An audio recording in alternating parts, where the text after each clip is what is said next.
색깔 있는 인터뷰 시작하겠습니다. 박근혜 대통령 탄핵 심판을 위한 헌법재판소의 최종 변론 기일이 오늘 오후 2시 열립니다.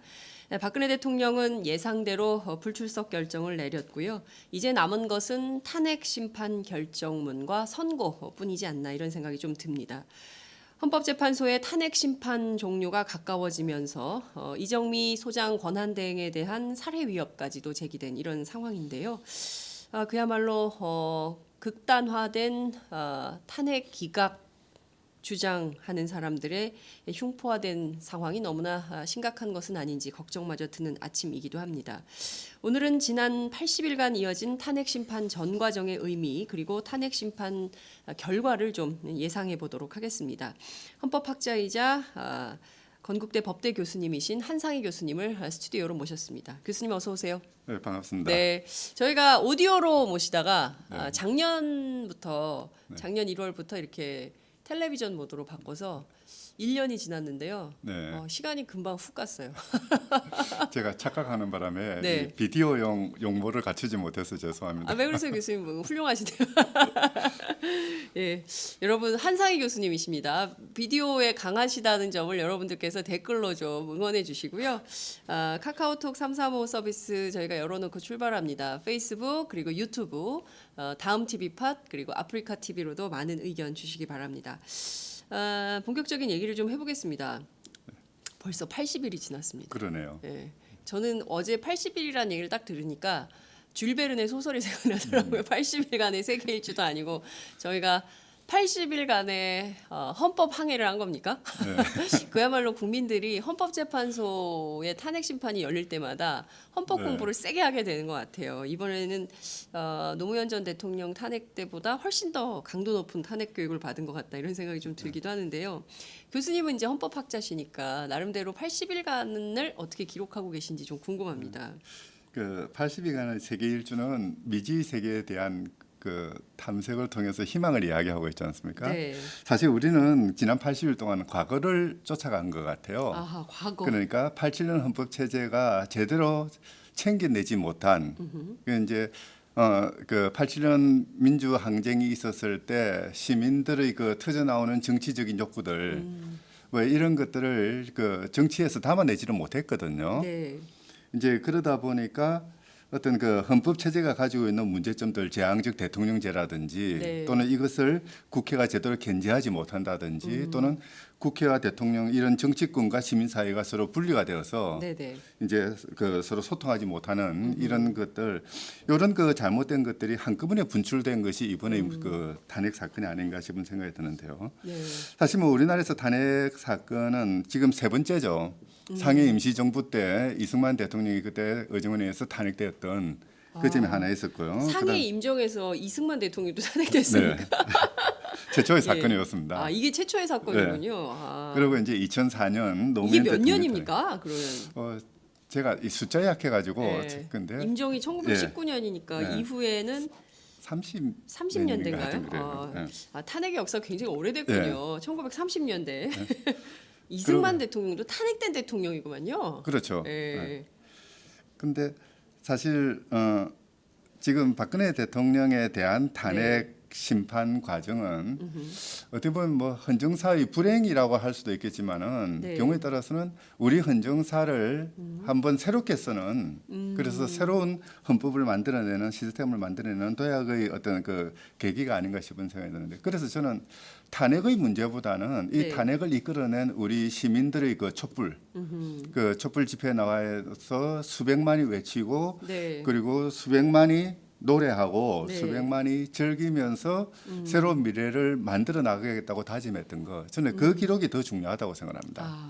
탄핵이야 한번 지나가는 사건일 수가 있거든요. 네네. 그런데 이제 시민들이 나서서 스스로 체제에 대해서 꼭 비판을 하면서 더 나은 체제 이게 나라냐고 이야기하면서 민주공화국을 꿈꾸는 네. 뭐 그런 과정은 어떻게 보면 우리 미래를 만들어 나가고 우리의 삶을 얽어 나간다는 점에서 상당히 의미 있다고 생각합니다. 네, 그러니까 교수님 탄핵 심판 변론길 과정에 80일이 걸렸지만 실제로 100일이 넘도록 국민들이 그 그렇죠. 엄동설안에 촛불을 들고 1,000만이 넘는 시민들이 나와서 민주공화국 어떻게 만들 것이냐, 네. 그리고 이 민주공화국에 담겨야 될 개혁 입법들 무엇이냐, 그리고 과제들을 적시하고 이런 것이 그렇죠. 훨씬 네. 중요한 과정이었다. 네. 헌법학자로서 그 점을 네. 훨씬 더 주목해서 본다. 네. 이런 말씀 주셨습니다. 그게 바로 관점 이동이 우리나라의 그 확대되는데요. 민주화를 이끌어내는 주동력이 될 수가 있는 것이거든요. 아, 사실 뭐 주말마다 추운데 나와가지고 촛불을 밝혔다 하지만은 주중에도 네. 그 일상의 과정 속에서 SNS라든지 맞습니다. 여러 과정을 통해서 토론하고 대안을 제시하고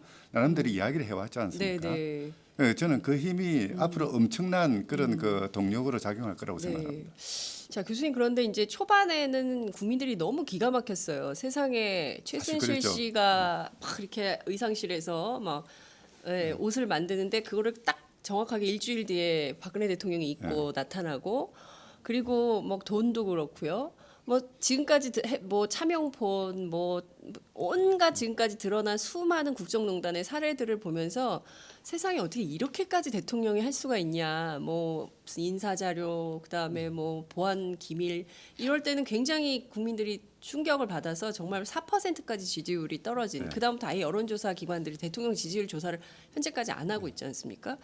그런데 그 계속 이 국민들이 야, 이런 대통령 너무 심각하다. 그런데 대통령이 버티기 시작하면서 지금 화면으로 보시는 것처럼 이른바 탄핵 기각을 요구하는 보수 단체들, 특히 이제 박사모를 중심으로 해서 저런 단체들이 모여서 주장을 하기 시작했어요. 그리고 이제 계속 저쪽도 이른바 태극기로 상징되는 집회를 하면서 막 그 이른바 이제 세력 집중, 총력 집중 뭐 이런 걸 하게 됐습니다. 일종의 이제 대통령이 버티면, 그러니까 스스로 물러났으면 오히려 저런 국면은 없었을 텐데, 그렇죠. 대통령이 버티면서 여론을 극단화시키고 대립구도를 만드는, 그래서 싸우게 만드는 이런 상황은 교수님 어떻게 보십니까? 오늘 아침에도 상당했습니다. 사실 그렇죠. 뭐 어떻게 보면은 그러니까 집단적 또는 사회적 히스테리아라고도 할 수가 있을 것 같은데요. 그러니까 어떤 뭐 대중심리적인 측면에서 어떤 그 뭐 자신들의 뭐 한편에서는 인정투쟁이라고 이야기하기도 하던데요. 네네. 어쨌든 그동안 이제 억눌려 왔던 그런 것들을 그러니까 이제 분출하는 그런 뭐 그 과정인 것 같긴 한데요. 네네. 문제는 저런 사람들을 그러니까 부추기고 네. 선동해서 태극기와 성조기를 들고 시청광장에 모이게 하는 네. 그런 세력들이 문제라고 생각합니다. 뭐 이 사람들은 말로는 네. 뭐 한국의 미래를 이야기하고 뭐 네. 종북이라든지 뭐 이런 것들을 척결한다라고 이야기를 하지만은 네. 실제 그들이 추구하는 것은 특정한 사람, 박근혜라는 특정한 사람을 중심으로 해서 형성되었던 자신들이 기득권을 지켜내겠다는 이야기에 다름이 아닌 것이거든요. 네. 문제는 그런 기득권을 지켜내는 과정으로서 어떤 네. 정상적인 정치 과정이나 의정 과정을 이용하는 것이 아니라 그러니까 사람들을 모아가지고 폭력적인 집회를 하면서 네. 이 사회 분열을 조성을 하는 것이거든요. 그러니까요. 어떤 헌법이라든지 국가라든지 또는 헌법재판소의 심판 과정이라든지 또는 국민들의 그 여론이라든지 네. 이런 것들에 대해서 전적으로 부정하면서 자기들만 옳고 또는 자기들이 주장하는 뭐 가짜 뉴스 같은 네. 그런 것들만이 그러니까 진실인 것처럼 포장을 하면서 선동을 네. 하고 네. 이 선동하는 과정에서도 계엄령을 선포해야 된다든지 또는 뭐 안전을 보장하지 못한다든지 하는 그런 그러니까요. 위협이나 예. 협박성의 발언들을 예. 하면서 그러니까 어떻게 보면은 그러니까 물리력이 동원될 수도 있는 폭력, 그렇습니다. 언어 폭력이죠. 네. 뭐 거의 테러 수준에 이르는 그런 행위를 하는 것은 네. 이거는 과연 이 사람들이 그 머릿속에 누구를 위하여 저렇게 행동하려고 하는 것인지 네. 하는 의구심이 들지 않을 수가 없습니다. 그러니까요. 지금 뭐 무슨 뭐 서울 도심, 제가 이제 이따가 여쭙겠습니다만 네. 서울 도심이 뭐 피바다가 된다는 등 100만 글쎄요. 명이 네. 죽는다는 그 등 북한 용어인데 피바다는. 그러니까요. 지금 심각한 상황인데요. 더 심각한 상황이 지금 속보로 하나 전해졌습니다, 교수님. 우상호 더불어민주당 원내대표 발인데요. 황교안 대통령 권한대행경 국무총리가 오늘 오전 9시 30분에 특검 연장 거부안을 발표한다고 합니다. 지금부터 몇 분 남았습니까? 16분 남았네요. 16분 뒤에 황교안 권한대행이 직접 기자회견을 할 모양인데요. 저희가 그 화면이 들어오는 대로 여러분들께 보여드리도록 하겠습니다. 어떻게 보세요? 왜 이거 연장 안 합니까? 전직 그 검사로 평생 살아온 분이 이렇게 수사 중에 이렇게 기간이 딱 중지되면 사실 연장을 거부할 권한이 없는 사람입니다. 아, 실제 특검법에 의하면 특검법 구조에 규정이 되어 있는데요. 이제 수사가 미진했거나 그렇지 않으면은 기소 여부를 결정하기 어려울 때 네네. 그럴 때는 이제 대통령의 승인을 받아서 연장한다. 특검이 연장한다 되어 있거든요. 네. 그러니까 두 가지 요건이 정해져 있습니다. 수사가 미진했거나 그렇죠. 또는 공소 유지를 결정하기 어려울 때 예. 이거는 그러니까 그 황교안 그 권한 대행이 특검 연장을 결정할 때 고려할 유일한 두 가지 사항입니다. 그 외 네, 나머지는 고려해서는 네, 안 되는 것이거든요. 예. 그리고 사실 그 판단은 황교안 총리가 하기보다는 특검이 판단해서 황교안 총리에게 연장 신청을 하는 거거든요. 예. 그렇다면은 적어도 법리적으로도 그 황교안 총리는 그러니까 특검 연장에 대해서 네. 뭐 할 수 있다 할 수 없다라고 판단할 권한이 없다고 봐야 되는 거죠. 이게 그 요건만 기속재량이라는 충족된다면. 거잖아요. 예, 그치? 기속행위죠. 예, 기속행위. 그러면 예. 근데 왜 이분이 뭐 모든 거를 황교안 권한대행이 결정하는 것처럼 이렇게 행세를 하는 겁니까? 뭐 권한 대행 시계도 만드는 분이니까 뭐 자기가 아 시계도 모든 걸- 만드는 사람이니까 네, 그거 굉장히 열받으셨더라고요. 네. 예? 대통령 권한대행으로서 다 할 수 있는 일인데 시계 좀 찍었기로서니 아니 그게 권한 중고나라에 대행이란 나왔더라고요. 말이 직함이 아니거든, 직위가 아니거든요. 권한대행은 직위가 권한을 아니다. 대행한다는 동사형입니다. 명사가 아니고요. 아 권한대행은 권한을 대행한다는 예. 문장이래요. 그렇죠. 예. 그러니까 그 명사가 동사다. 되고 주어가 되는 거는 예. 국무총리가 하거든요. 국무총리가. 예, 그러니까 자기는 예. 어디까지나 국무총리라고 적어야 되는 거죠. 아, 근데 이제 사실 이 그 법을 오독한 겁니까? 뭐 오독하다 못해 조금 남용하는 느낌이 듭니다. 아, 오독 및 남용이다. 네. 황교안에. 네. 예. 특검은 네. 사실 물론 뭐 검찰이 계속 이어서 수사를 할 수도 있습니다. 근데 우리 검찰이 그런 국민의 기대를 충족한 적이 한 번도 없지 않습니까? 네. 더더군다나 지금 이제 특검이 계속 수사해야 되는 게 이제 그 대통령의 뭐 7시간이라든지 또는 그 우병우와 관련된 그 이제 검찰 내부의 어떤 그 비리 관계들 네. 뭐 이런 것들을 계속 수사해야 되는데요. 네. 그런 부분에 대해서 뭐 과거에도 그렇고 지금도 그래 했지만은 검찰이 수사 의지를 뭐 의지를 가질 수 있지는 모르겠습니다만은 수사할 수 있는 조직적인 능력이 없거든요.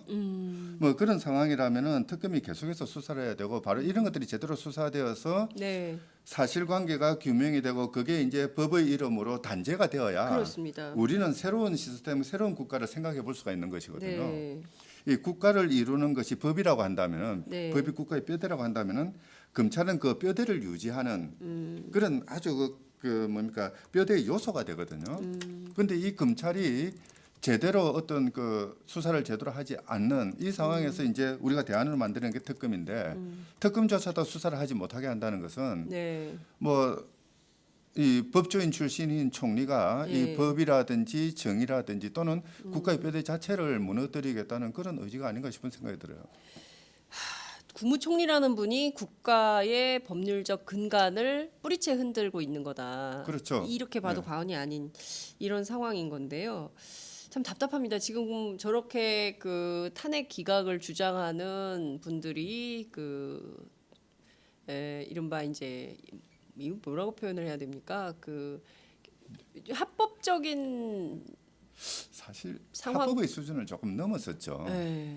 저렇게 집회를 하는 거 뭐 집회의 자유야 예. 뭐 민주 사회에서 누구나 보장됩니다만은 그것도 사실 헌법이 지향하는 또는 그 국가가 지향하는 사회 통합이라든지 또는 다른 사람의 권리를 침해하지 않는 범위 내에서 이루어져야 되거든요. 네네. 문제는 이제 저렇게 집회를 하는 과정에서 이제 계속 나오는 구호들이 법을 무시하고 네. 헌법재판소의 권위를 부정하고 예. 더 나아가서 이 헌법의 토대를 흔드는 예. 그러면서 이제 한편으로는 그 사회를 분열시키고 폭력적인 발언 또는 폭력적인 행동을 통해서 예. 이제 다른 주장을 하는 사람을 적대시하는 그러니까요. 뭐 이런 저희- 상황이 벌어지고 있는 거죠. 기자들도 막 때려요. 네. 기자 폭행도 있고요. 저희도 막 카메라 뺏기고 마이크 뺏기고 네. 그랬습니다. 이렇게 취재하는 기자들에 대해서 전쟁터에서도 그러지 않잖아요. 네. 저 탄핵 기각 집회 취재하면 그냥 막 뺏어가고 그리고 그런 무법천지입니다. 네. 예, 저렇게 돼. 집회하는데 젊은 사람들이 지나가는 것도 좀 겁난다고 그러는. 맞아요. 예. 젊은 사람 지나가면은 시청 앞, 그러니까 그 동선 때문에 네. 시청역에서 내려서 광화문 광장 쪽으로 걸어오는 경우가 있잖아요. 네. 그런데 시청역에서 내려서 올라오는데 니네 왜 여기 지나가냐? 너 촛불 왜 여기 지나가? 일로 지나가는 이유가 뭐야? 그래서 막 시비 붙어가지고 그게 아니라 그냥 지나가는 거라고 했는데도 왜 그냥 지나가냐? 그러니까 이게 흡사 그 옛날 자유당 정권 시절에 네. 나 있음직한 그런 막 예. 사실 그 말이야 막걸리야 예. 뭐 거의 이런 분위기예요. 그 해방 공간 때 해방되고 직후에 네. 뭐 서북 청년단 같은 그 청년들이 맞습니다. 폭력 그 선동을 하고 그런 폭력을 행사했던 주축이었는데 네. 정말 뭐 누가 그랬대요. 70년 만에 다시 부활을 했다. 서북 청년단이 예. 70년 만에 부활했다. 서북 청년단 말씀 딱 해주시니까 이게 딱. 예. 야, 사실 교수님 이게 딱이에요. 우리 역사에 있어서 큰 비극이었거든요. 네. 정말 새로운 나라를 만들어 보자. 그래서 네. 잘 살아보자고 다짐해야 되는 시기에 그냥 좌우로 나눠 가지고 특히 이제 그 폭력을 중심으로 해서 이제 그 다른 상대방을 내쳐버렸던 네. 경우에 따라서 살상까지도 했지 않습니까? 살상도 했습니다. 그런 바람에 우리 사회가 얼마나 정치됐습니까? 네. 이제 그 틀을 바탕으로 해서 반군 국가라는 틀이 만들어지고 네. 그래서 이제 계속 뭐 국가보안법과 같은 전대미문의 이 폭력적인 법들이 만들어졌었는데요. 네. 바로 그 뭐 그런 그 잘못된 것을 계속 반성하고 고쳐 나가려고 노력해야 되는 이 시기에 네. 똑같은 행동을 지금 하려고 하는 그런 조짐이 보이고 있거든요. 네. 이 매우 심각한 상황입니다. 유혈 네. 사태를 끊임없이 예고하고 헌법재판소장에 대해서 살해하자라는 글을 막 올리고 물론 이제 자수해서 네. 끝났지만 이런 발언들이 아무렇지도 않게 제기되고 정치권이 네. 아무런 제재가 없고 오히려 그 상황을 더 부추기고 글쎄요. 이런 심각한 상황에 대해서는 정말 여러분들께서도 주도 면밀하게 잘 판단하셔서 기민하게 상황 대응을 해야 되지 않나 이런 생각이 좀 듭니다. 자, 지금 다시 한번 또 헌법재판소 안으로 좀 들어가 보도록 하겠습니다. 박근혜 대통령 끝내 불출석 입장을 정했습니다. 왜 안 나왔을까요? 당사자인데. 저는 세 가지 이유를 들고 싶습니다. 네. 첫째가 네. 나와서 할 말이 없을 것이다. 왜냐하면 전부 본인이 잘못한 것이기 때문에 네. 그 잘못된 점을 지금까지 변론 과정에서 사실 조사를 통해 다 입증이 된 상태에서 네. 뭐라고 이야기해봐야 뭐 자기 이야기는 할지 모르겠지만은 네. 뭐 재판부나 그렇지 않으면은 그 소추위원 측의 질문에 대해서는 답변을 못할 가능성이 있고요. 두 번째가 이제 뭐 지금은 계속 그 뭐 탄핵 반대 모임도 그렇지만은 헌법재판소의 결정이나 절차에 대해서 흠집 내기로 일관하고 있지 않습니까? 그렇습니다. 바로 이제 그런 부분에 그 자기가 출석을 하게 되면은 네. 괜히 이제 헌법재판소의 그 절차나 결정을 정당화시켜 줄 것은 아닌가 하는 결정의 그런 정당화 가능성. 예, 우려가 하나 있고요. 예. 저는 그 두 가지보다 더 중요한 게 네. 본인이 저는 뭐 단순히 제 추측입니다만은 본인은 여왕인데 여왕이 어떻게 평민의 법정에 출석하느냐 네? 이 생각을 하고 있을 것 같기도 해요. 여왕인데 내가 여왕인데 감히 평민의 정말요? 예. 설마 그런 생각을 할까요? 왜 그러냐면은 예. 대통령이라 하더라도 재판부가 입증할 때 들어올 때는 일어서야 됩니다. 맞습니다. 법의 권위를 인정해야 맞습니다. 되거든요. 예. 변호사들도 대통령도 다 헌법 밑에 일어섰잖아요. 있으니까요. 예. 예. 영국도 마찬가지거든요. 예. 법 앞에 평등이라는 게 여왕이라 하더라도 영국 법정에서는 기립해야 된다는 그 틀이거든요. 그런데 이 대통령이 그러니까 여태까지 했던 행동이 불통으로 일관했던 행동이라든지 또는 네. 그동안 세 번에 걸쳐서 기자간담회 뭐 하여튼 그 기자회견을 하면서 했던 발언들을 보면은 네. 자기는 고고한 뭐 어떻게 보면은 이 특수한 신분의 사람인데 네. 어쩌다 보니까 이렇게 됐다라는 이야기였거든요. 예. 뭐 그게 그대로 연장이 되어서 자기가 평민의 법 또는 평민의 법정에서 지탄을 받거나 또는 신문을 받는 것이 용납되지 않는다라고 생각했을 수도 있을 것 같습니다. 왜냐하면요, 과거에 70년에 대법원이 네. 그 국가배상법을 위헌 판결을 했습니다. 예. 그때 그 당시 이제 박정희 대통령이 예. 엄청 분노를 했다고 그러거든요. 예. 어떻게 대법관 정도가 되는 음흠. 저런 사람들이 이 국가의 시책으로 이루어지는 이 법을 위헌 선언하느냐. 그래서 그 대법관들을 재임용 거부를 해버렸습니다. 이제 그런 사건이 있었거든요. 예. 그게 이제 이어서 이제 제1차 사법화동이 이어지고 하는데요. 예. 아마 그런 행동들을 배워왔던 박근혜 라는 사람의 그 성품이라고 한다면은 네네. 뭐 평민의 법정은 자기가 가는 곳이 아니라고 생각할 수도 있을 것 같아요. 뭐 제 교수님, 추측입니다. 이 세 가지 사안 중에 나와서 할 말이 없었을 것이다. 그리고 소추위원 측의 답변을 못할 가능성 때문에 어버버하다가 오히려 더 상황을 키우는 이런 가능성. 그리고 지금 결정의 정당성을 부여하는 것에 대해서 인정할 수 없다 두 가지. 네. 세 번째 이제 여왕이기 때문에 나는 평민의 법정에 못 쓴다. 셋 중에 어떤 게 제일 컸다고 생각하십니까? 저는 세 번째라고 생각하고 싶은데 뭐 아닐 수도 있죠. 세 번째가 제일 크다. 사실 뭐 여왕을 뽑았네요 우리가 네. 2012년에 그런 거죠. 그렇죠. 다른 거 다 제껴두더라도 네. 사실 법정에 출석해서 네. 그 신문에 답할 수 있는 그 뭐 능력은 별도로 하더라도요. 네. 자료나 이런 것들이 없을 겁니다.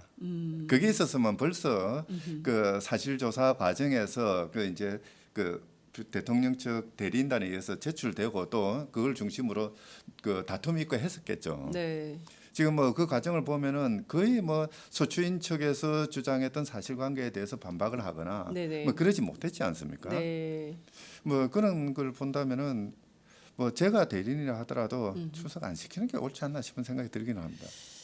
자, 박근혜 대통령이 안 나온 가장 큰 이유는 탄핵 결정에 불복하기 위한 네. 것일 수도 네. 있다. 그러니까 이 그렇죠. 결정 나는 인정 못해. 네.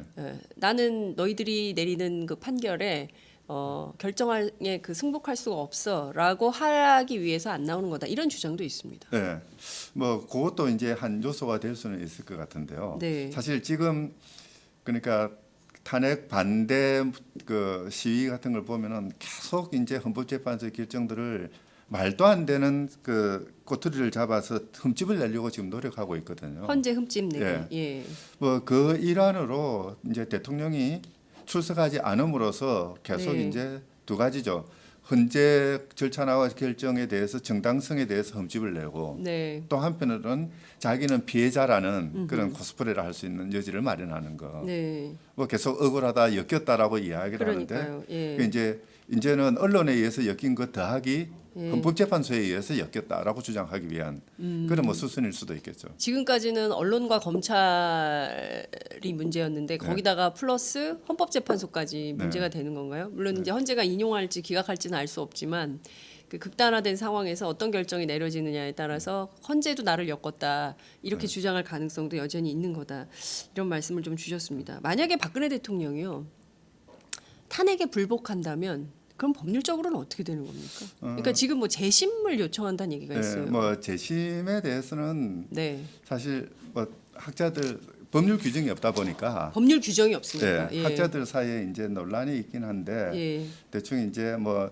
그 과거 통합진보당 해산 결정에 대해서 재심 신청을 한 적도 있거든요. 아, 물론 이제 진보당. 각하되긴 했습니다만 재심은 할 수 있다는 그런 판단을 했습니다. 헌법재판소에서. 예, 예. 뭐 그렇게 본다면은 탄핵 심판도 뭐 재심을 받아들일 수는 있을 것 같습니다. 아하, 이제 각하 결정을 할 수는 있어도. 예. 이제 30일 이내 이제 그 재심 신청을 해야 되는데요. 네.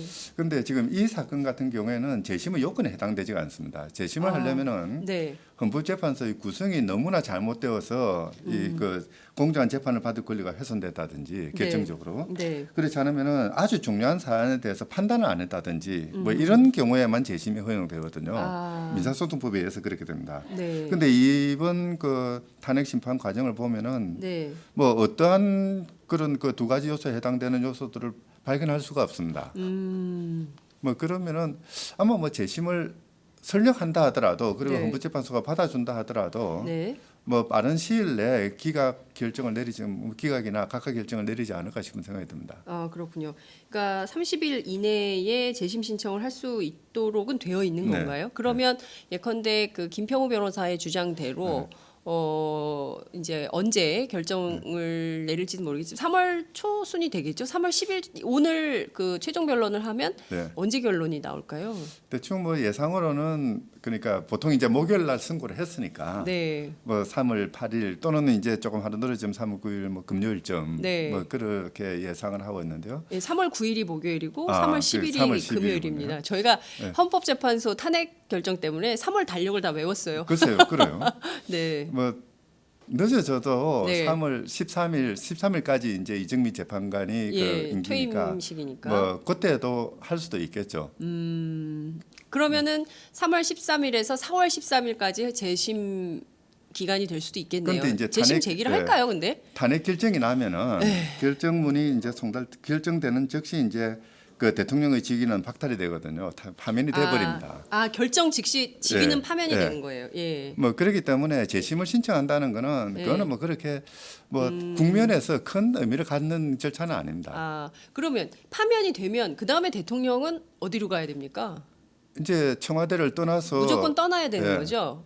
왜 대통령의 집을 사저라고 이야기를 하는지 모르겠는데요. 네. 자기 집으로 가야 되는 거죠. 예, 대통령의 집, 그러니까 삼성동 자택으로 네. 돌아가야 된다. 그렇죠. 탄핵 심판이 만약에 3월 13일 오후 2시에 결정이 내렸다. 예컨대. 예. 그러면은 3월 그럼 이제 13일 날 나가야 예, 됩니까? 바로 나가야 되는데 뭐 짐도 싸고 해야 될 테니까 그 다음 날 가도 괜찮겠죠.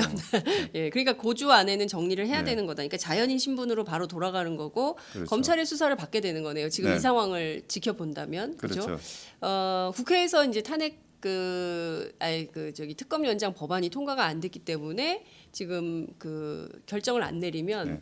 이제 내일로 특검 수사하는 그렇죠. 기간이 만료가 되는 거고 국회 본회의가 이제 3월 2일 날 또 열립니다. 이번 주 목요일 날. 그러면 이 목요일 날 지금 올라와 있는 법안을 다시 그 통과를 뭐 직권 상정을 하거나 이렇지 않으면 안 되는 거니까 그러면 자연인 신분으로 돌아간다 하더라도 특검 연장이 안 되면 그냥 검찰 조사를 받아야 되는 이런 상황이 되는 거죠. 그렇겠죠.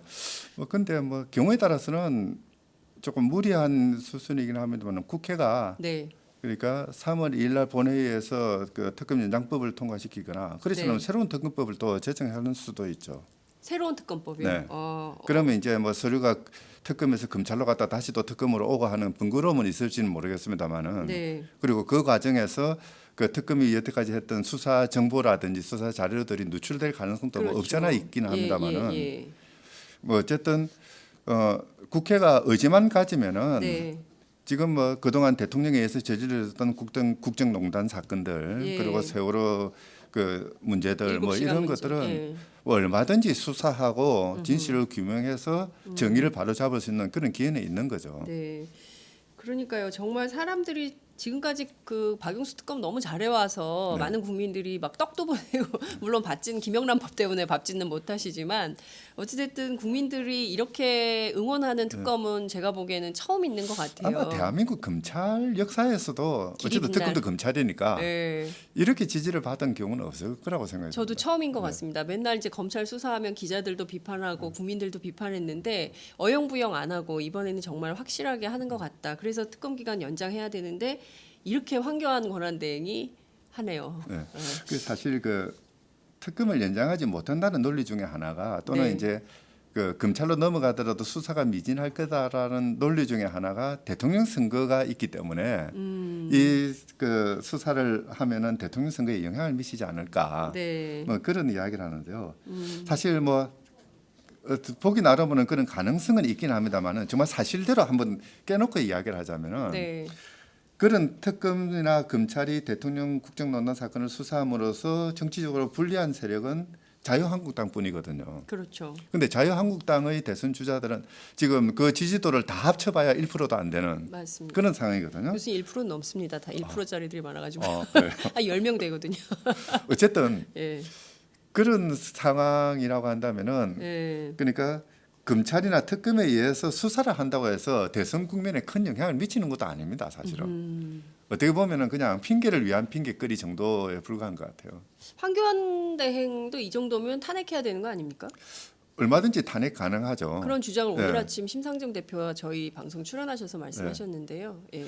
뭐 저는 뭐 시당초부터 황교안 총리 탄핵을 염두에 두고 있어야 된다. 특히 정치권에서는. 네. 왜냐하면은 황교안 총리 자체가 지금 박근혜 대통령에 의해서 임명된 사람이고 그렇습니다. 그리고 이제 그동안 뭐 그 해왔던 행적들을 봐도 그렇게 그 뭐 비리 척결이라든지 이런데 그 투철한 분은 아니라는 네. 그런 생각을 했기 때문인데요. 예. 사실상 공범이다 이런 얘기가 계속 나오고 그렇죠. 있었죠. 황교안 네. 권한대행에 대해서는 그런데 이런 결정을 내렸기 때문에 그 국회 안에서 오늘 뭐 더불어민주당도 오전 10시에 긴급 의원총회를 연다고 하고요. 박지원 국민의당 대표도 특검 연장을 불허한 황교안 권한대행은 역사의 죄인이 될 거다. 이제 이런 비판 성명, 또 이제 바른정당의 주호영 대표도 비판 성명 나오고 있고요. 자유한국당 정우택 대표만 유일하게 결과를 존중하겠다 이런 입장을 냈습니다. 어찌됐든 지금 국회 안에서 보면 5개 정당 가운데 자유한국당을 제외한 나머지 4개의 야당은 같은 생각을 하고 있는 네. 건데 이 상황에서 국회의장이 어떤 결정을 내릴지 뭐 이런 것들도 저희가 좀 지켜보도록 하겠습니다. 다시 좀 헌재로 돌아와서요. 그 김평우 변호사가 요새 계속 이제 논란을 부추기고 계신데 그 8인 재판은 위헌이다. 네. 그래서 9인 재판을 해야 된다. 이런 주장을 합니다. 저는 8인 그- 재판이 위헌입니까? 그 이야기 들을 때마다 강일원 재판관이 네. 그 이제 김평우 변호사 보고 한 이야기가 있죠. 헌법재판 안 해보셨죠? 실감이 나요.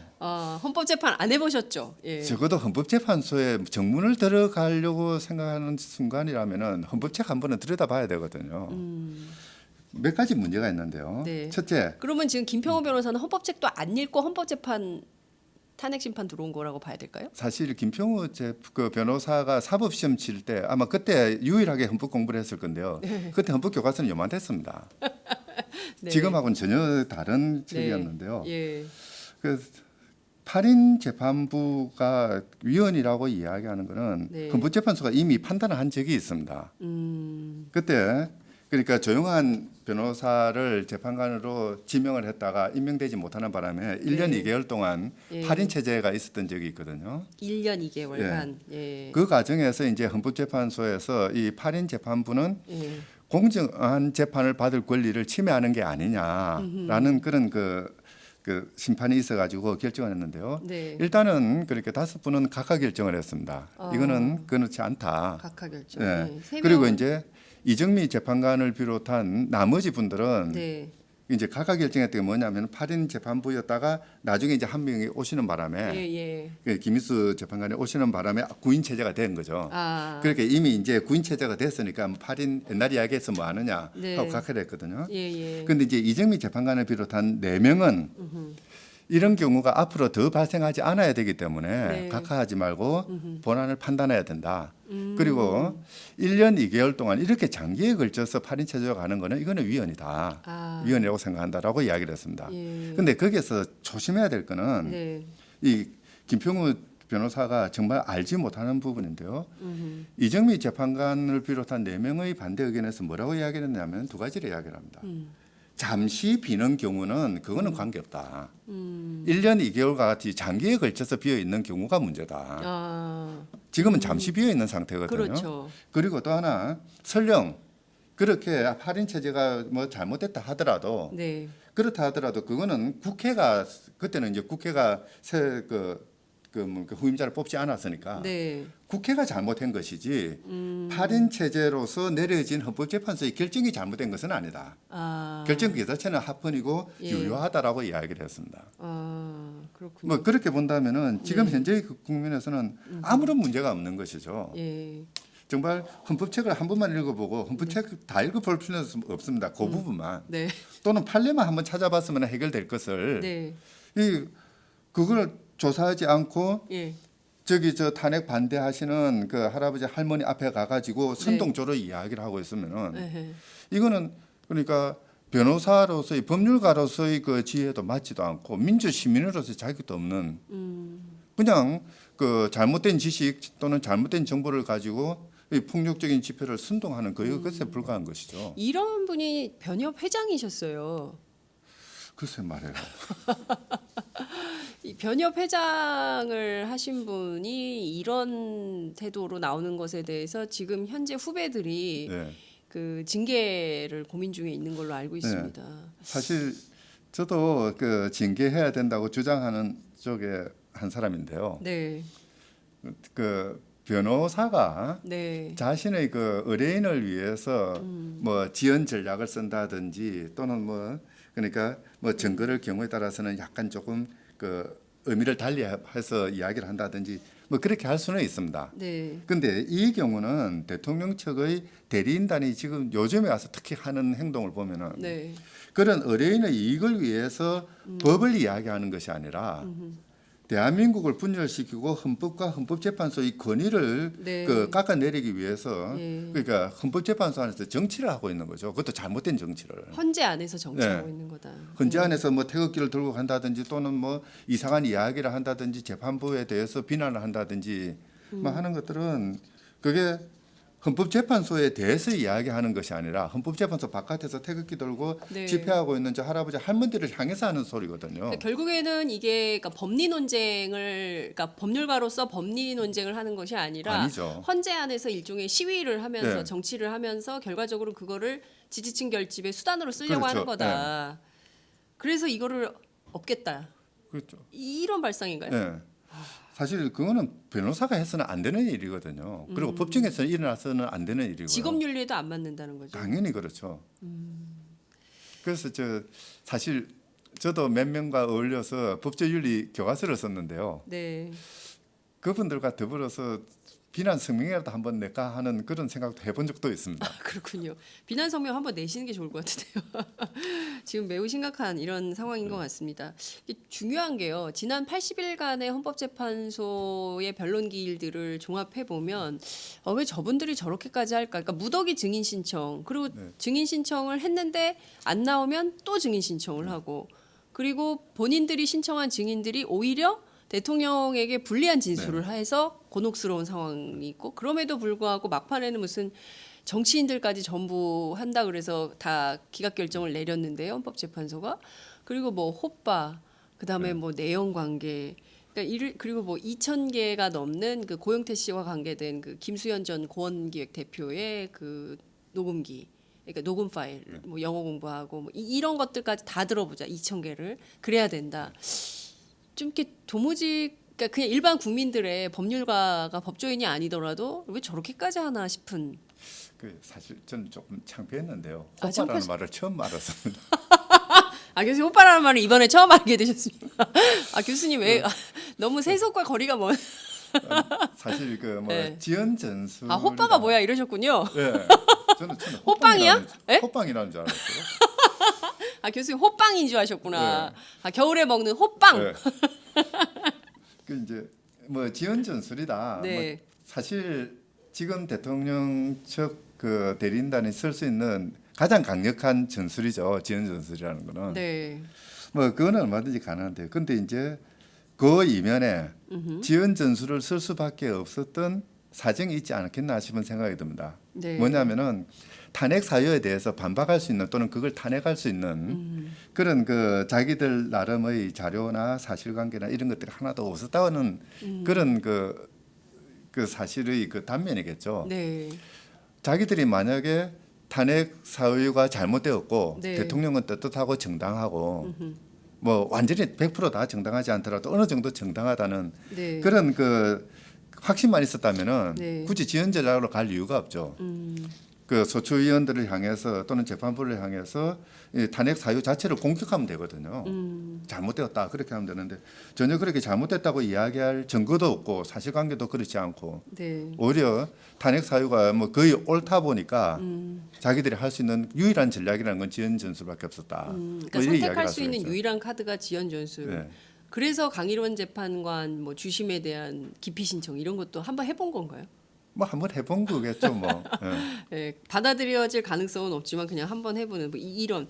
그리고 이제 시종일관 박근혜 대통령을 그러니까 유영하 변호사가 처음 그 이제 대표 변호사를 맡았을 때부터 어떤 전략적 접근을 했나 이런 판단마저 드는데 대통령을 끊임없이 약한 여자, 네. 뭐 여성이기 때문에 세월호 7시간에 대해서 뭐 여러 가지 이제 이상한 얘기들이 나오는 거다. 뭐 이런 식의 그 수미일관하게 그런 주장을 하고 있습니다. 이게 대통령이 공인이 아니라 사인 성격을 좀 강화하려고 했었던 이런 측면도 있는 건가요? 사실 예. 대통령을 공인과 사인의 지위로 나누어서 보는 것 자체가 잘못된 거거든요. 그런 말이죠. 이제 그 대통령 측에서도 그런 이야기를 했는데요. 그 김기춘 비서실장이 그 이야기했는데 대통령이 있는 곳이 집무실이다. 그 맞아요. 이야기는 네. 대통령이 있는 곳이 자체가 집무실이라는 이야기가 아니라 대통령은 24시간 국가와 그 나라를 위해서 일을 해야 된다는 그런 그 헌법 그렇습니다. 명령이거든요. 예, 헌법 명령입니다. 그렇기 때문에 대통령에 있어서는 어떻게 보면은 사생활이 존재하지 않는다 해도 과언은 아닙니다. 그럼에도 불구하고 자꾸 이제 사생활을 이야기하고 하는 것이 그러니까 어떻게 보면은 조금 정서적인 그런 측면에서 동조를 보이고 있는 탄핵 반대 집단들 뭐 그런 사람들에게 이제 대통령의 연약한 면을 보이고 정서적으로 호소를 하고 네. 뭐 그래서 그들을 다시 또 선동할 수 있는 빌미를 만들어내는 그런 작업이 아닌가 싶은 생각이 듭니다. 그렇군요. 그 이런 얘기가 있습니다. 그러니까 박한철 소장이 그 퇴임식 때 그러니까 8인 재판부에서는 끝내야 된다. 네. 안 그러면 결과에 왜곡이 있을 수 있기 때문이다. 이제 이런 말씀 주셨는데요.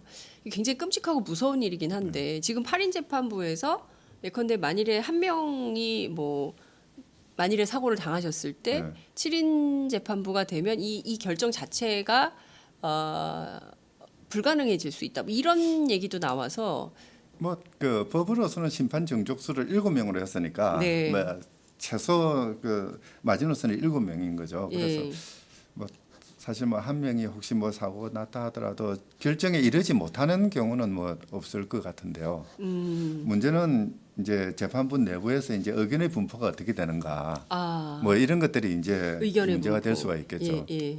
근데 이제 오늘 결심을 하게 되면은 네. 그러면 이제 바로 평의에 들어가게 되거든요. 네. 우리 헌법재판소법에서는 그러니까 심판에 참여한 재판관은 의견을 밝혀야 한다. 결정서에 의견을 밝혀야 한다고 네, 되어 있습니다. 네. 다른 말로 하자면은 심판에 참여한 재판관은 사임하든 안 하든 관계없이 예. 계속 그러니까 뭐 8인 재판부 또는 7인 재판부 그 계산에 들어가게 돼 있거든요. 네.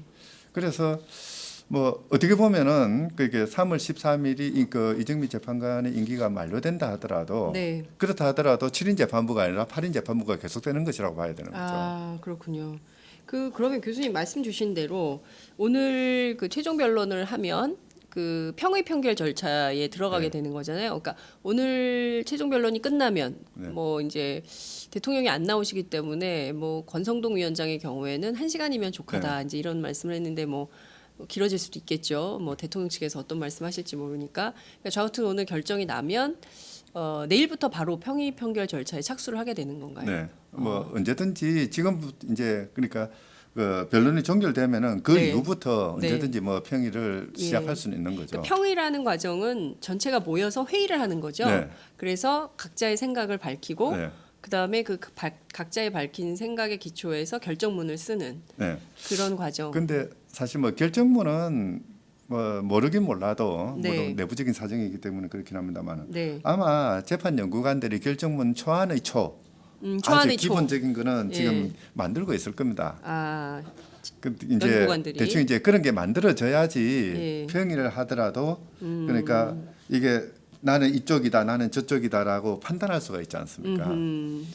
대충 뭐 그래서 뭐 중요한 것은 네. 그러니까 결정문 쓰는 게 중요한 게 아니라 그러니까 이제 8명의 재판부가 모여가지고 네. 의견이 얼마나 빨리 모아지는가 그게 이제 가장 중요한 문제겠죠. 그 앞서 교수님 의견의 분포가 중요하다 이런 말씀을 좀 주셨습니다. 그러니까 이를테면은 8명이 전체다 이것은 뭐 만장일치로 결정할 수도 있지만 서로 그러니까 의견이 좀 다를 수가 있지 않겠습니까? 이럴 때 전반적으로 좀 진보 보수 경향으로 나눠 보기도 하던데요, 기자들은.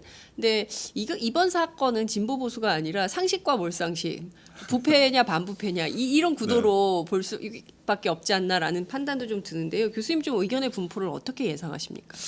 사실 뭐 그동안 헌법재판소가 결정을 내린 그 결정예들을 좀 모아 보면은 네. 대충 뭐 6대2 정도의 분포는 가능할 수 있겠다는 짐작을 할 수 있겠는데요. 아, 그러니까 6대2, 2가 이제 기각이겠죠. 기각이고, 예. 예, 6이 이제 인용이고, 인용이고. 예. 그런데 방금 말씀하셨듯이 네. 이번 같은 경우에는 사실관계가 거의 뭐 그 탄핵 사유에 대해서 대통령 측 대리인이 반박하거나 네. 또는 뒤집어 엎은 적이 없거든요. 그리고 탄핵 그 소추서에 적혀 있는 탄핵 사유 정도만 보더라도 얼마든지 대통령은 탄핵 당해도 남을 만큼 그렇게 잘못을 저지른 것이죠. 네. 뭐 그렇게 본다면은 물론 뭐 보수적인 성향을 가지고 있기 때문에 대통령이 유리하게 판단할 수 있겠다고 생각하지만은 그럼에도 불구하고 법과 상식 그리고 국민의 법 감정에 의해서 판단한다면은 네. 저는 뭐 만장일치의 결정이 내려질 가능성도 충분히 있다고 생각합니다. 네, 교수님의 지금 핸드폰이 울리고 있습니다. 저희가 아마도 저 코트를 갖고 나가가지고 우리 제작진이 소리를 정리를 할 것 같고요. 자, 교수님 말씀을 주신 대로 법의 상식에 따라서 이제 결정을 하게 될 거라고 말씀을 좀 주셨는데 그러면 8대 0? 이게 왜 그러냐면요. 네. 사실 대통령에 대한 탄핵 심판의 경우에는 네. 정말 정파 간의 대립이 아주 첨예한 부분일 수가 있거든요. 보통의 경우에는. 네. 그리고 지금 뭐 우리도 현상으로 목격했듯이 노무현 대통령 때는 어땠죠? 사실 그때도 뭐 반대 의견이 있긴 했습니다만은 사실 네. 그때는 탄핵 심판이라는 것이 그렇게 큰 의미가 없었죠. 워낙 왜냐하면은 국민적 반대도 예, 심하고. 예. 그때의 탄핵 심판이라는 거는 그게 정파 간의 싸움이었거든요. 네. 뭐 국민들이 압박을 했다든지 국민들이 뭐 그 맞습니다. 의견을 모은 것도 아니었지 예, 않습니까? 정파가 한 싸움이었죠. 예. 근데 이제 지금의 경우에는 국민들이 요구를 해서 국민들이 힘으로 지금 탄핵 정국을 만들어낸 거죠. 네. 그럼에도 불구하고 한 곳에서는 탄핵에 반대를 하고 이렇게 이제 대립되는 모습인 것처럼 보이는 이 상황이라고 한다면은 네. 헌법재판소는 가능하면은 만장일치의 결정으로서 이 그 분란들을 통합하는 그 조정하는 그런 역할들을 해줘야 됩니다. 사실 그 미국에서도 그러니까 미국에서는 원래 이제 과거부터 인종 분리 정책을 써왔지 않습니까? 네. 그러다가 이제 1954년에 브라운 판결을 내리면서 인종 통합 결정을 내렸는데요. 네. 사실 이게 이제 미국 사회를 완전히 뒤집는 결정이었습니다. 1959년 54년. 54년 예. 브라운 결정. 예. 예. 그때 이제 그 얼웨른이라는 대법원장이 예. 부임한 지 얼마 안 돼 가지고 예. 바로 그러니까 그 분리하되 평등하다는 이 분리 정책 이걸 찬성하는 대법관들을 찾아가서 네. 설득을 합니다. 대법관. 예, 당신들이 대법원장. 뭐 설령 그렇게 생각하더라도 이 그 결정이 분열이 돼 있으면은 찬성 의견 반대 의견 나가 있으면은 우리 사회도 따라서 분열한다. 아. 미국의 그 헌법 정신인 통합이라는 그 정신이 바로 깨진다. 그러니까 적어도 이번만큼은 좀 접어라 해서 만장일치로 이끌어냈습니다. 아주 뭐 정책적인 결정을 한 거죠. 올베른 대법원장. 얼웨른. 얼웨른. 예. 네. 그러면 이번에 이정미 그 소장 권한대행이 네. 좀 이런 통합을 결정을 좀 해줘야 사실 되는 뭐 이제 역할을. 그런 게 보통 그 헌법재판소 재판관들은 다 똑같은 사람이거든요. 동등자거든요. 네. 다만 이제 소장한테 그 기대되는 지도력이라는 것이 바로 그런 부분이죠. 네. 그러니까 사회적인 상황, 정치적 상황에 비춰서 어떤 결정의 내용 자체는 뒤집지 못하더라도 결정의 네. 형식 같은 것들은 조금 사회 통합적으로 그렇게 만들어내는 그런 지도력을 발휘할 필요는 있을 것 같습니다. 교수님 그 100번 말씀이 옳으신 것 같습니다. 지금 제가 보기에는 이렇게 마치 국론이 양론으로 분열한 것처럼 보수 언론이 네. 쓰고 있지만 본질은요 이게 진보 보수 싸움이 아니거든요. 그렇죠. 부패냐 반부패냐 그렇죠. 그러니까 정경유착을 그럼 계속 가져갈 거냐 네. 말 거냐 상식적인 민주공화국의 질서대로 법질서를 운영할 거냐 말 거냐 이런 이제 그 기로에 서 있는 건데 마치 이것을 무슨 이념 대결인 양 네. 색깔론 종북몰이 이런 걸로 가져가는 것은 정말 말도 안 되고 여기서 만약에 6대 2다 예컨대 뭐 이런 식으로 갈리면 이의 분열은 계속 존재하게 되는 네. 이런 상황이 될 수도 있다는 사실 그런 이제, 걱정을 해주셨어요. 의견이 나뉘는 측면도 있지만은 6대 2 뭐 이렇게 되면은 소수 의견을 쓸 것 아닙니까? 네. 사실 소수 의견에서 쓸 수 있는 이야기는 그렇게 없습니다. 사실관계가 워낙 쓸말이 명하기 때문에. 네. 뭐 그렇게 보면은 자칫 이제 여기에서 잘못된 그 문장이라든지 잘못된 그 서술이 나오는 경우 네. 그걸 이제 그 뭡니까 탄핵 반대하는 그 시위 집회 그 가는 사람들이 네. 이걸 침소봉대 가지고 마치 그게 큰 정전이나 되는 것처럼 네.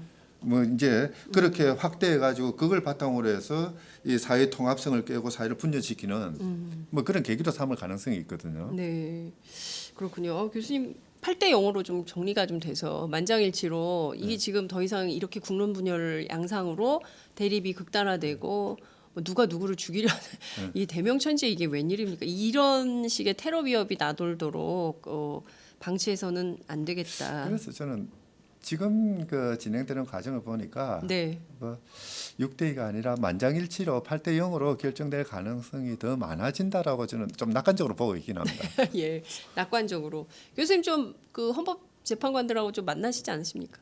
아니요, 저는 헌법학자들은 안 만나십니까? 전혀. 이럴 때는 안 만나시죠? 네. 이게 끝나야 좀 만나시겠죠. 결정문을 쓰는 데는 얼마나 걸릴까요? 대개 2주? 뭐 보통 2주 정도 잡는데요. 네. 뭐 그 정도면 충분할 겁니다. 조금 전에도 말씀드렸습니다만은 분명히 이제 초는 거의 다 잡혀져 잡아놨을 있을 것이고요. 것이고, 예. 거기서 이제 뭐 구체적인 부분들 이제 의견 조율만 하는 작업이 뭐 일주에서 2주 정도면 충분할 것 같거든요. 자, 교수님 이게 지금 쟁점이 되고 있는 것 중에 하나가 저는 굉장히 불안한 예측이 자꾸 맞아 들어가가지고 자 오늘 황교안 대행이 결국에는 특검 수사 기간을 연장하지 않았어요. 연장을 불허하는 입장을 밝혔고요. 그러면 이제 그 수사 공백이 생기는 거죠. 방금 이제 10시 30분에 이규철 특검보가 긴급 브리핑을 하겠다고 하는데요. 이 수사 공백이 생긴 거예요. 검찰로 가져가면 우리가 이제 검찰 특수본이 어떻게 됐어? 물론 이제 했지만 제대로 안 됐다는 걸 국민들이 다 알고 있습니다. 네. 검찰로 넘어가면 유야무야 된다는 거 다 알고 있어요. 자 이러면 이제 그 특검에 의한 기소 수사 가능성은 이제 끝나버린 거예요. 네. 결국은 박근혜 대통령 약속했던 대로 특검 출석 안 한 겁니다. 그렇죠. 다 어겼어요. 검찰 특검 안 여태까지 받아. 약속한 거 지킨 적이 없죠. 그러니까요. 헌재도 출석 안 네. 했죠. 이렇게. 자, 그러면 이제 그 탄핵 심판밖에 남지 않는 건데 네.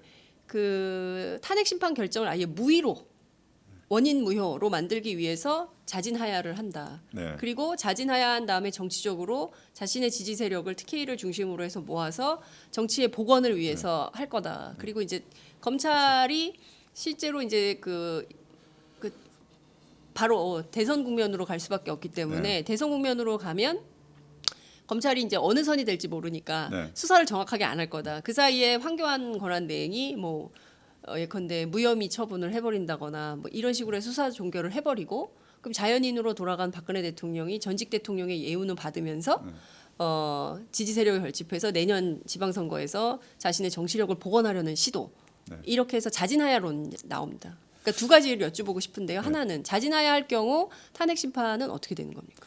사실 뭐 여러 시나리오가 가능했는데요. 네. 이미 실기한 것 같아요. 오늘 이미 이제 변론이 종결되고 나면은 네. 사실은 이제 평의 과정만 남았거든요. 네. 기껏해봐야 뭐 길어봐야 보름 정도인데요. 네. 이제 사퇴를 하고 했을 때 이제 이 사퇴가 확인이 되고 그게 헌법재판소에 제출이 되고 헌법재판소가 그걸 이제 참작해서 다른 결정을 내리고 하는 그런 그 시간적 여유가 있느냐 하는 게 하나가 있고요. 네. 또 하나가 사실관계에 대한 조사가 지금 다 끝났습니다. 뭐 그렇다면은 사실 이번 그 탄핵 심판 사건의 경우에는 헌법 문제가 엄청나게 많이 걸려 있거든요. 네. 그러니까 대통령의 직무 범위는 어떠했고 국민의 생명과 안전이 위험에 빠졌을 때 네. 대통령은 무엇을 했어야 됐는지 그다음에 이제 대통령은 민간인의 도움을 어느 정도 받을 수 있는 것인지 네. 그리고 경제를 어떻게 개입할 수 있는 것인지 이게 전부 헌법 문제거든요. 네. 이런 부분에 대해서 제대로 된 판단을 내리고 향후 지금 같은 국정농단이 반복되지 않도록 하기 위한 어떤 헌법적인 기준을 제시할 필요는 분명히 있습니다. 뭐 그렇게 본다면은 비록 사퇴를 했다 하더라도 네. 이제 헌법의 탄핵 심판을 계속해야 될 필요성은 있는 것이고요. 또 하나 우리 그 법제는 네. 국회법에서는 탄핵 소추가 된 피소추인의 경우에는 네. 그러니까 사직서를 접수하지 못하게 하고 있습니다. 해임도 못하게 하고요. 네. 그 다음에 그 헌법재판소법에서는 그 피청구인이 탄핵 심판이 된 그 피청구인이 파면당한 경우에는 네. 원래 이제 파면을 당했으면 지역에서 쫓겨났으니까 그렇죠. 탄핵을 할 필요가 없지 않습니까? 네네. 그러면 각하를 해야 되는데 네. 각하를 하지 말고 기각을 하라고 그랬습니다. 왜 그런 건가요? 이제 기각을 한다는 건 뭐냐면은 예. 본안에 관한 판단을 다 한다는 거죠. 저 녀석이 어떻게 뭘 잘못했는지를 전부 조사를 하고 네. 그러고 나서 뭐 이미 파면됐으니까 아하. 또 다시 파면은 시키지 않겠다는 의미로 기각하라. 예. 이제 이렇게 됐는데요. 예. 이 전체 취지를 보면은 뭐냐면은 예. 그러니까 탄핵 심판이 일단 제기가 되면은 어떤 일이 있더라도 예. 헌법재판소는 끝까지 사실 조사를 해서 그 사람이 파면 대상인지 아닌지 판단하라는 게 우리 법의 취지입니다. 아. 그렇게 보면은 대통령이 뭐 사퇴할 수 있느냐 없느냐는 별도로 하더라도 예. 설령 사퇴를 하더라도 헌법재판소는 우리 법의 정신에 따라서 끝까지 그 판결을 결정을 내려야 되는 것이고요. 더더군다나 네. 처음에 말씀드렸듯이 지금 그 헌법 문제 대통령의 직무 범위가 어느 정도인지 권한은 어는지 의무는 뭔지 네. 이런 것들을 보다 분명하게 해야 될 그래서 여태까지 있었던 제왕적 대통령제라는 표단을 네. 헌법재판소의 입장에서 한번 정리를 하고 좀 척결을 해야 될 네. 그런 그 필요성은 엄연히 남아 있거든요. 네. 그렇다면은 뭐 사퇴를 하든 말든 네. 헌법재판소는 지금 그대로 밀고 나가는 것이 정답이라고 봐야 되는 거죠. 네. 알겠습니다. 사퇴를 하든 말든 탄핵 심판 결정 과정은 마무리를 네. 지어야 된다. 이것이 우리 법 정신에 맞는 것이다. 그러면 탄핵은 되든 아니면 뭐 인용이 되든 기각이 되든 어쨌든 그 결정은 유효한 것이다. 그렇죠. 이렇게 네. 봐야 될 것 같고요. 가장 중요한 것은 꼼수죠. 박근혜 대통령이 이를테면 전직 대통령으로서의 예우를 받기 위해서 이런 식의 꼼수를 써보려고 하는 건데 사실 그 꼼수로- 가능성은 여전히 살아 있는 것이죠. 그래서 뭐 3.1절 탄핵, 3.1절 뭐 네. 하야설이 막 돌고 있거든요, 지금. 사실 그 뭐 꼼수를 쓰렸으면은 일찍 했어야죠. 차라리 그러니까 그 탄핵 초반에 심판 절차가 그 이제 시작되기 복귀가 되기 전에 예. 또는 뭐 닉슨처럼 국회에서 탄핵 소추 의결을 하기 직전에 네. 사표를 낸다든지 그래야지 그 사실 뭐 외국의 예를 보더라도 뭐 독일 같은 경우에는 사퇴했다 하더라도 탄핵 심판은 계속하게 그냥 실정법으로 법으로 묶어뒀고요. 네. 브라질 같은 경우에도 그 이제 초대 대통령이 탄핵 심판에 걸렸을 때 사퇴를 했거든요. 그래도 끝까지 탄핵 심판해가지고 파면 결정을 내립니다. 그래서 아하. 브라질의 경우에는 8년간 공직에 취임하지 못합니다. 탄핵 결정이 나면은. 8년간. 그래서 완전히 예. 그러니까 그 정치적으로 매장을 시켜버린 것이죠. 우리는 어떻습니까? 우리는 5년간 공직에 취임하지 못합니다. 5년 이후에는 공직에 취임할 수 네. 있습니까? 예. 근데 이제 사실 그냥 사퇴한 그대로 내버려 두고 네. 뭐 헌법재판소가 뭐 탄핵 심판을 제대로 하지 않는다면은 뭐 예를 들어서 뭐 국가원로 자문회의 뭐 이런데 자문위원으로 들어올 수도 있는 것이고요. 그렇군요. 어쨌든 공직을 가질 수 있는 기회는 열려 있거든요. 네. 이거는 그동안 탄핵을 그렇게 요구했던 네. 그런 국민들의 어떤 법 감정하고 맞지 않는 것이죠. 탄핵 여부와 관계없이 황교안 권한대행이요. 네. 이를테면 지금 그 검찰로 권한을 넘겨서 박근혜 대통령에 대한 수사를 계속 하게 될 텐데 네. 지금까지 수많은 그 이를테면 국정농단의 공동 정범으로서의 이를테면 이 사건의 수괴라고 전직 법조인들 막 표현을 하던데 이 그 수괴가 법률 용어라면서요, 교수님. 네. 네, 이게 뭐 제가 지어낸 말이 아닙니다, 여러분. 이러면 대통령에 대한 수사를 해야 되는데 결국에는 검찰이 무혐의 뭐 이렇게 결론 내릴 수 있습니까? 지금 드러난 혐의가 이렇게 많은데. 아마 지금의 추세로 봐서는 우리 검찰이 그렇게 간이 크지는 않을 겁니다. 우리 검찰이 네. 간이 크진 그는 않을 것이다. 그냥 이제 지연 전술을 써서 네. 그냥 수사를 지체하거나 뭐 그런 정도로 가길지는 몰라도 지금 당장 그 뭐 무혐의 결정을 한다든지 뭐 그렇게 하기는 좀 어려울 것 같아요. 네, 검찰이 왜냐하면 그동안 이제 수사 과정을 통해서 예. 워낙 많은 사실관계들이 드러났지 않습니까? 예. 그렇게 할 수가 없다. 일테면은 3월 초에 열리는 국회 본회의에서 직권상정해서 특검 연장해야 되는 거 아닙니까? 며칠 공백이 있다 하더라도 그러니까 3월 1일 네. 하루 쉬고 3월 2일 시작이니까요. 네. 그 방안은 어떻습니까? 사실 이제 네, 이 상황에. 그 뭐 교섭 단체 대표의 합의가 있거나 그렇지 네. 않으면 천재지변 같은 국가 비상사태 때 이제 예. 직권상정을 할 수가 있거든요. 네네. 그런데 뭐 어떻게 보면은 그러니까 그 과거에 정의화 국회의장이 테러 방지법을 직권 상정했을 맞습니다. 때보다는 지금이 더 그 국가 긴급 사태라고 봐야 되는 거죠. 네. 왜냐하면 지금 80일째 근 80일째 국가 지도력 정치적인 지도력이 상실되어 있는 상태거든요. 맞습니다. 헌정이 중단되어 있는 상태입니다. 예. 이것만큼 그 중차대한 그런 그 비상사태가 존재할 수는 없을 것 같은데요. 네. 어쨌든 근데 이제 문제는 뭐냐면은 그러니까 대통령의 그 직무 정지와 네. 특검 수사가 이제 과연 직접 연결이 되느냐 안 되느냐 하는 그런 문제도 있긴 합니다. 네. 그런데 그럼에도 불구하고 지금 이 국면은 그러니까 국회의장이 결단을 내려야 될 국면이 아닌가 싶기도 합니다. 알겠습니다. 교수님 모시고 저희가 약 60분간 그 헌법재판소 80일간의 변론 기일 쭉 정리를 좀 해봤고요. 선고가 언제 내려질지 모르겠지만 좀 빨리 내려졌으면 좋겠네요. 사실 뭐 만장일치의 결정도 중요하지만은 조금 전에 말씀드렸습니다만 국가적 지도력이 지금 결여 상태거든요. 국가 비상 상태인 만큼 무엇보다 중요한 것은 한 달 한시라도 빨리 결정이 내려지는 거. 물론 당연히 뭐 인용 결정이겠습니다만은 그래서 우리 헌정 질서를 그나마 안정된 체제로 만들어 나가는 거. 물론 이제 탄핵 결정이 된다고 해서 대통령이 바로 이제 새로 뽑히는 건 아니니까 여전히 권한 대행 체제로 가겠습니다만은 그럼에도 불구하고 지금보다는 안정되어 있는 체제가 될 거거든요. 네. 지금 우리 국가가 처해 있는 경제적인 또는 국제 정치적인 유일한 상태를 감안한다면은 헌법재판소는 되도록이면 빨리 결정을 내리도록 노력해야 될 겁니다. 네.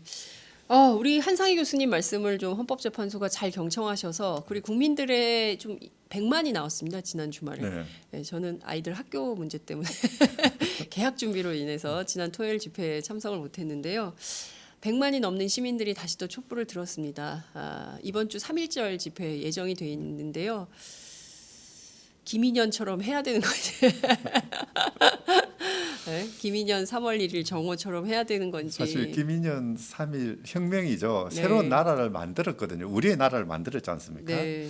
이번 3월 1일도 아마 새로운 우리의 그 국가, 우리의 시스템을 만들어내는 네. 그런 집회가 될 것 같아요. 네. 자, 다시 김인현 3월 1일의 마음으로 우리가 아우네 장터는 아니지만 광화문에서 저희가 다시 한번 이 나라를 어디로 어떻게 끌고 갈 것인가 국민적 주권자로서의 그 도리를 주권자로서의 역할을 정말 해야 되는 때가 아닌가 싶습니다. 교수님 오늘 말씀 여기까지 듣겠습니다. 감사합니다. 네, 감사합니다.